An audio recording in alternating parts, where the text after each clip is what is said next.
So if you're in Vegas and you're looking for a place to rent, I'm going to give you some tips and techniques on what to look for or how to find a place without spending a lot of money on your application fees. And so first of all, let's start off with the types of properties that you can rent from. Okay, so the number one type is your professional property manager. And the second type is your person that's self-managed, typically some guy that owns one home. So there's trade-offs on either one of those, so we're going to try to go over both the advantages and disadvantages of picking a property. So let's start off with our licensed property manager. So the benefits of a licensed property manager is they're licensed and they have to be a lot more responsible than your typical self-managed property. They're going to be on top of maintenance. They're going to report your rent to credit bureaus most often, and you're likely to get all your security deposit back. And if something happens, you're more likely to be taken care of. The downside to a licensed property manager is they're going to be a lot more thorough in the background checks. So if you've got 12 dogs or a comfort giraffe, it's not likely that you're going to get a place with a licensed property manager. So let's talk about the self-managed type of property. The self-managed type of property, the advantage you're going to get there is that if you have 12 dogs and a comfort giraffe, you're likely to get placed. And if you have other circumstances, they're more likely to hear your country western song. The downside of a self-licensed or self-managed property is it's going to be a box of chocolates for you. You never know what you're going to get. You could get some guy that's responsible, or you could get some guy that doesn't fix things or doesn't get all your security deposit back. So there are trade-offs between the two.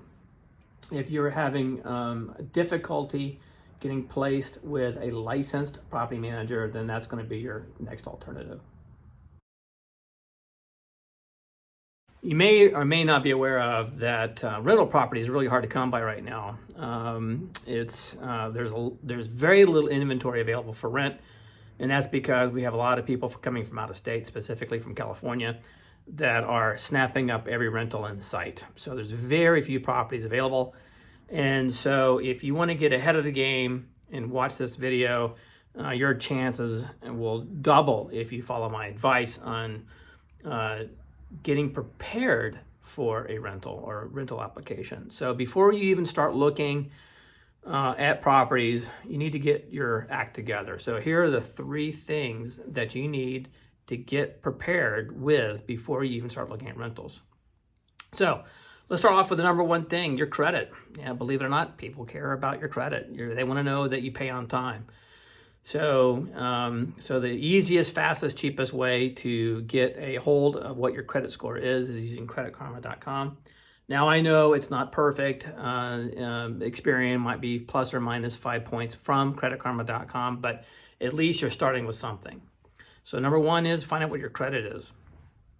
The second thing is you want to have your income in place. So if you've had a job for a long time, that's really good news. So what you want to do is get all your pay stubs together and indicate, be able to prove that you've been making a lot of money. And if you are self-employed or make money on the side, the best way to prove that you have money is get your bank statement. And be aware that your bank statement needs to show a big fat balance. So if you make a lot of money but your balance is 4 cents, you're going to have a hard time.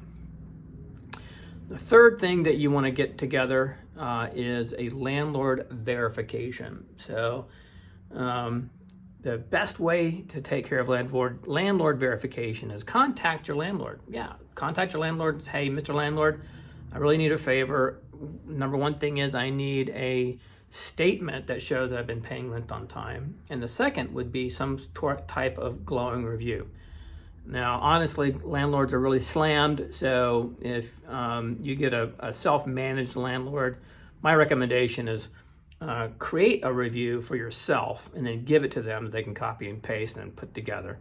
Now it's got to be authentic, right? It's got to have letterhead or their name and number or something to that effect, so that when a property manager gets that rent verification, they know it's coming from a true source.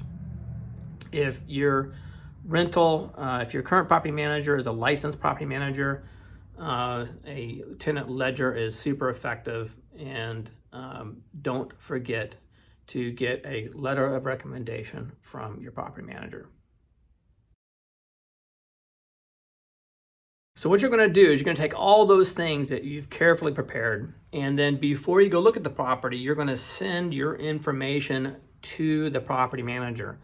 You don't want to waste your time in the heat looking at properties that you don't qualify for. And by the way, a lot of those rentals are already taken.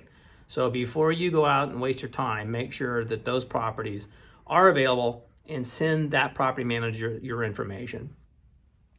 If they reply with something to the effect, oh, we'd love to entertain you further, then go look at the property. If they don't respond to you, then it's a good chance that that's already taken, or you're dealing with someone that doesn't know what they're doing. So either way, you don't want to go look at it. Don't waste your time with properties where the property manager doesn't get back to you. Once you've seen the property, then what you want to do is apply. It's amazing the number of tenants who go through all this effort to look at a property, provide all their background and so on, and then dilly-dally on the application. And by the time they get around to applying, the property is no longer available.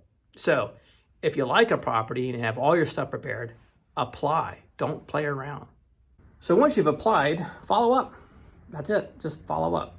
You don't have to be obnoxious about it, but you want to leave a text or email to the property manager about your application, because sometimes they just lose stuff, and so you want to follow up and say, hey, did you get my application? Are you missing anything?